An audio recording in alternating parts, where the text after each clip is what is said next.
एक प्रसिद्ध लेखक, पत्रकार और राजनयिक पुष्पेंद्र कुलश्रेष्ठ, जो बेहद ही हंसमुख स्वभाव और आकर्षक व्यक्तित्व के धनी हैं। उनकी पत्रकारिता देश ही नहीं अपितु विदेश में भी प्रसिद्ध है।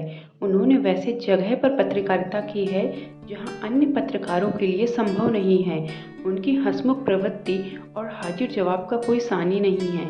एक समय की बात है, पुष्पेंद्र एक सभा को संबोधित कर रहे थे। सभा में जन सैलाब उमड़ा हुआ था। लोग उन्हें सुनने के लिए दूर दूर से आए हुए थे। जब वे अपना भाषण समाप्त कर बाहर निकले तब उनकी ओर एक भीड़ ऑटोग्राफ के लिए बढ़ी।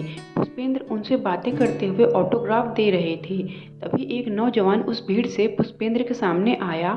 उस नौजवान ने उनसे कहा, मैं आपका बहुत बड़ा श्रोता और प्रशंसक हूँ। मैं साहित्य प्रेमी भी हूँ, जिसके कारण मुझे आपकी लेखनी बेहद रुचिकर लगती है। इस कारण आप मेरे सबसे प्रिय लेखक भी हैं। मैंने आपकी सभी पुस्तकें पढ़ी हैं और आपके व्यक्तित्व को अपने जीवन में उतारना चाहता हूँ, किंतु मैं ऐसा क्या करूँ जिससे मैं एक अलग पहचान बना सकूँ, आपकी तरह ख्याति पा सकूँ। ऐसा कहते हुए उस नौजवान ने अपनी पुस्तिका ऑटोग्राफ के लिए पुष्पेंद्र की ओर बढ़ाई। पुष्पेंद्र ने उस समय कुछ नहीं कहा और उसकी पुस्तिका में कुछ शब्द लिखे और ऑटोग्राफ देकर उस नौजवान को पुस्तिका वापस कर दी।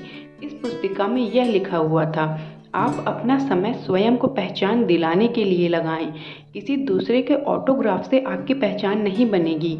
जो समय आप दूसरे लोगों के लिए देते हैं वह समय आप स्वयं के लिए दें। नौजवान इस जवाब को पढ़कर बेहद प्रसन्न हुआ और उसने पुष्पेंद्र को धन्यवाद कहा कि मैं आपका यह वचन जीवन भर याद रखूंगा और अपनी एक अलग पहचान बनाकर दिखाऊंगा।